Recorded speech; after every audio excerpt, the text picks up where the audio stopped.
Hello Nidorinas and Nidorinos, I'm KingNido and today it is the Pastoria Hydros going up against the Melamela Rumbles as it is second versus first, and we already know that the Rumbles have locked up that top spot going into Victory Road. They haven't even dropped a series yet, whereas the Hydros have been slipping bad these last few rounds, but all they need to do is defeat the undefeated to lock up their spot. So with that said, let us know in the comments below who you think is going to win this matchup. Will it be the water decks? Will it be the fighting decks? Let's go.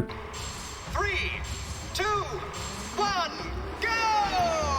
And going first, it is going to be the Melamela Rumbles with that Rocky Boulders deck, and they've already got the Geodude and the Onyx in hand, putting that Geodude into the active spot. It is the Finneon from the Aquatic Ambience deck of the Pastoria Hydros going in the active spot with that Tentacle on the bench. They do have another Finneon in hand as well, but here we go. Like we said, the Hydros need to win this series, but the Rumbles have never lost one before, and it is my info being pulled for the Rumbles as they are going to play that Professor's Research as well. They get the Leaf, they get their second Leaf as well. Those heavy retreats of this Rocky Boulders deck, those Leafs can be very useful. They've also got the two Giovannis in hand as they send it over to the Hydros, who do pull the Golduck, but there's not much else they can do at the moment. They've got the Pokemon Flute and their own Giovanni as they are going to go on the offensive with this Water Gun doing 20 damage to the Geodude, and it is the Brock now being pulled for the Melamela Rumbles. That can be useful for the Onyx, but they may want to save it if they can pull the Golem. However, they're going to use one of those Leaf cards already,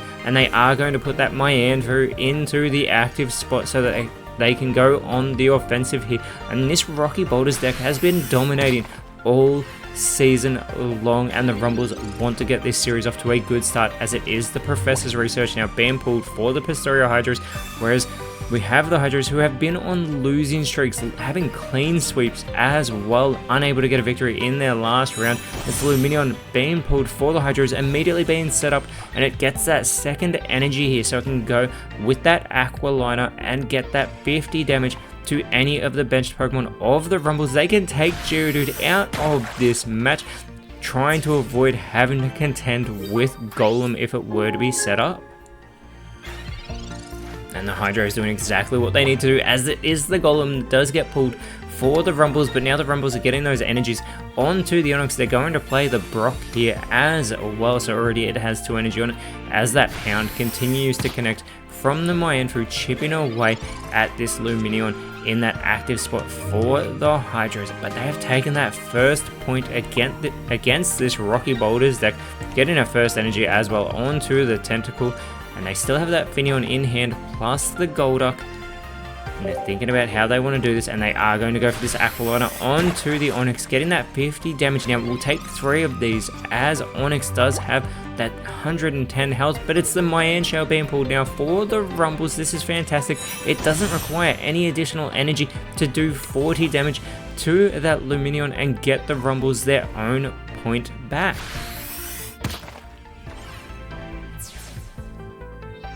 And both these sides now have 1 point between them, and they both need 3 points to win a game, and they want to win the series. But as we always say, no matter the outcome of these first 2 matchups, we will still go to a third game because it will count towards the leaderboard.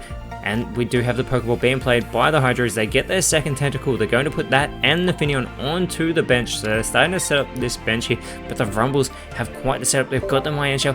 Onyx is ready to get online. Tentacle getting that 20 damage onto the Mianshell. But this is not looking good for the Hydros right now, as it is also that second Geodude, this one from the Genetic Apex deck, being put onto the bench after being pulled for the Rumbles. And they're going to retreat the Mianshell, putting the Onyx into the active spot. They're going to get that additional 10 damage. It is unnecessary, but it will count towards that leaderboard, so they're going to take this Tentacle out of this match.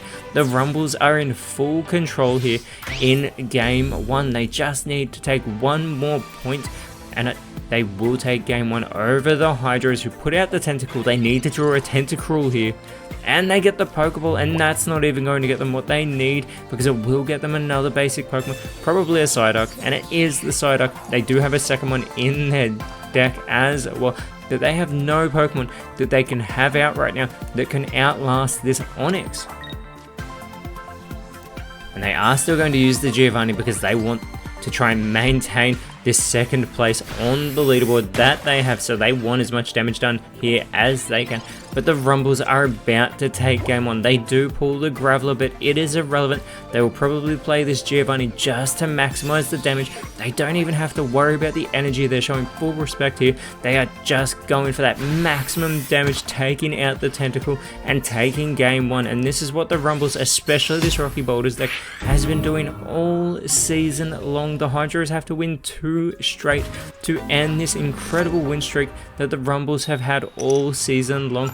And it is the Rumbles flipping heads again, this time with that full combat deck going up against the Frozen Pond deck of the Pastoria Hydras. It is the Sandshrew in the active spot for the Rumbles. The Hydras, they can put the Froakie, they do have the Frogadier in hand, and they've got the Poliwag in hand as well. They do put both of them down with that Froakie in the active spot, and they do have that Professor's Research. The Rumbles also have their own Professor's Research that they can use. And the Rumbles pull the Mankey as well. It's that promo A-set Mankey, and they've got both Promapes in hand. Using the Professor's Research, they get a Hitmonlee and they get a Pokeball, so they can get another basic Pokemon out very quickly. And it's the Hitmonchan being pulled as well. This is fantastic for the Rumbles. They are getting a great deal of cards. And again, they've got those 2 Primapes, both the Mythical Island and Genetic Apex variants of those cards, as they send it over to the Hydras, who pull their second Professor's Research. They can only use 1 per turn though. It is a supporter card. They play it, they get the Frogadier, they get the Greninja as well. Greninja only requires 2 energy to get online. And here is Froakie going for that flop. It is only going to do 10 damage, but they are starting to chip away here. However, the Rumbles do have that X speed they could capitalize on, whether they want to use Hitmonchan or Hitmonlee. They may even want to use that Mankey, who can be very reckless. And they are thinking about how they want to approach this. They are going to go with the X speed, so they're not going to keep the Sandshrew out here, but who are they going to put into that active spot? Do they want to target the Poliwag? Or no, they're going with the Hitmonchan. They're going to go for the Froakie here, as it is getting its first energy onto the Hitmonchan. That jab is going to halve the health of Froakie here, but unbeknownst to the Rumbles, in hand for the Hydras is now a second Froakie, but there's also those 2 Frogadiers, and they've got that Professor's Research. They could potentially have both Greninjas online very soon, as there is an energy being put onto the Froakie. The Professor's Research, they pull the Articuno, they pull the second Articuno as well, so they don't get that second Greninja, but surely they will try to evolve this active Frogadier very soon, who does target Hitmonchan, get in some damage, but it is the Sandslash now being pulled for the Melemele Rumbles. It does require 2 energy to do that 70 damage. And the Rumbles also getting the Primeape online from the Mythical Island. It only requires 1 energy, but it will do 50 damage, and that is enough to get the first point in this game, coming through with that punch to take the Frogadier out, putting the Rumbles in front here in Game 2 as they look to take this series in the first 2 games. And the Hydras once again getting the Froakie out into that active spot, as they do pull the Misty here, another supporter card, and they're thinking about where they want to put that first water energy, going with the Poliwag here. They're going to get the Articuno online as well, and they're going to use the Misty on the Articuno here. For every heads, they will get a water energy, but if they get a tails that stops, they get 1. They get 2, they get 3, they get 4, it keeps going 5. They get 5 heads. The Articuno only needs 3. It can do 60 damage and potentially paralyze the opposing card. The Frogadier is now online as well, but some fantastic coin flips there. They are going to retreat the Frogadier. They put the Articuno into the active spot, 60 damage on to this Primeape with that Ice Beam. Can they get another heads? They don't. They do get the tails, which is great for the Rumbles that will keep this Primeape around for now, but they are going to play this Pokeball card, getting another basic Mankey here, this time the Mythical Island variant, as they're starting to set up the Sandslash, which means that they're just going to go with the punch onto the Articuno, which will free up the Articuno to take out this Primeape. But this is not good for the Hydros here, because it is in elimination range from the Rumbles. However, the Hydros are able to get this Greninja online, and with that Water Shuriken ability, it can start chipping away at the health of any Pokemon on the side of the Rumbles, which means they can take out this Primeape before they even do any damage with the Articuno. The Rumbles need to think about who they want to put into the active spot. surely they're not going to want to go with the Hitmonchan. That will be taken out by the Articuno. They have to decide, do they want to put that Sand Slash into the active spot and risk the paralysis? Do they want to go with the Hitmonlee and be willing to accept the paralysis if it happens? They go with the Sand Slash. So the Hydros need to flip heads with this Ice Beam. That 60 damage is crucial, but it's the heads from the coin flip that is more important. This is the moment of truth. They get the heads. They will be able to take out the Sand Slash. They will be able to get a second point. The Rumbles have to deal with that. You know, it is the second Sand Shrew being pulled for the Rumbles. The Rumbles putting that Mankey though into the active spot here.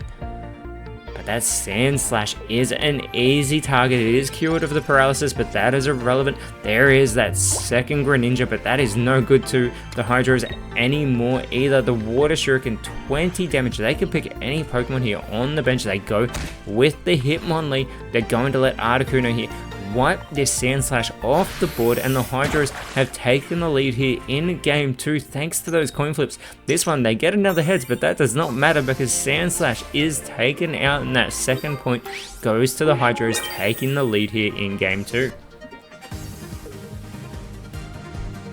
Now it's time for the Rumbles. They're going to go with this Mankey in the active spot here. Now they cannot get this Articuno though off the board, so they really need to think about how they're going to approach this.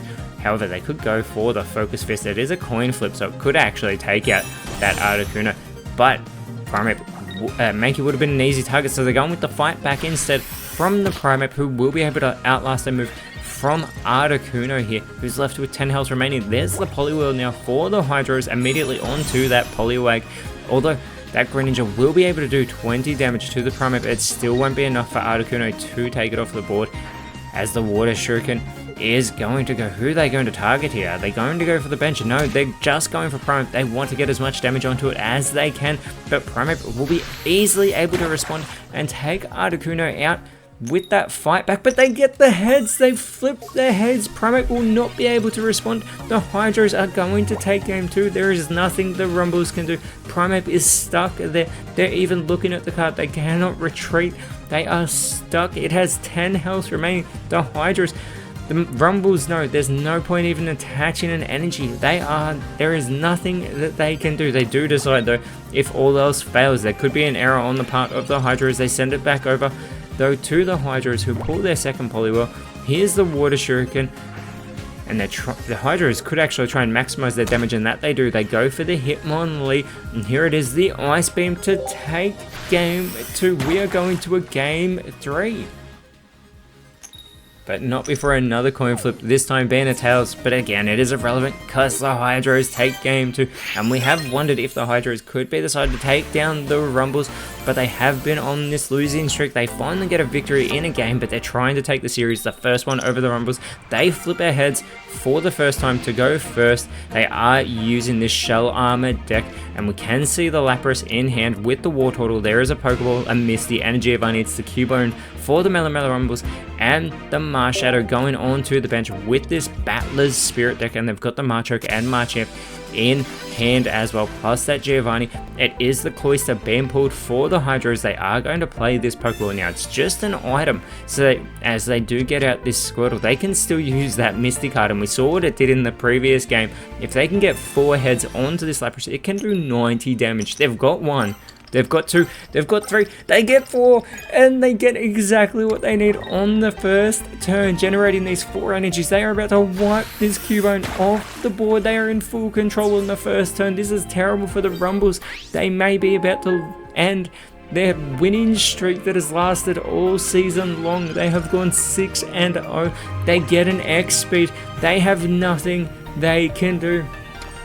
They put an energy onto the Marshadow, but Misty has overrun the Melamela Rumbles. The Hydros pull the Wartortle. It doesn't matter. They're going to use the Giovanni for the additional damage. They don't even have to worry about placing an energy. 100 damage, and they wipe Marshadow and the win streak of the Melamela Rumbles off the board, taking those 2 points. There's no bench for the Rumbles. They can be defeated, and the Hydros have just proved it by locking up their spot in Victory Road with a massive win. Whereas for the Rumbles, we get to see if they can bounce back from a defeat like this when they go up against the Cinnabar Blazers next round. But until then, Nidorinos, thank you so much for watching. Let us know in the comments below who you thought the best card was, and if you enjoyed what you saw, please leave a like, share, subscribe, but more importantly, always remember, send thanks, and I'll see you when you see me.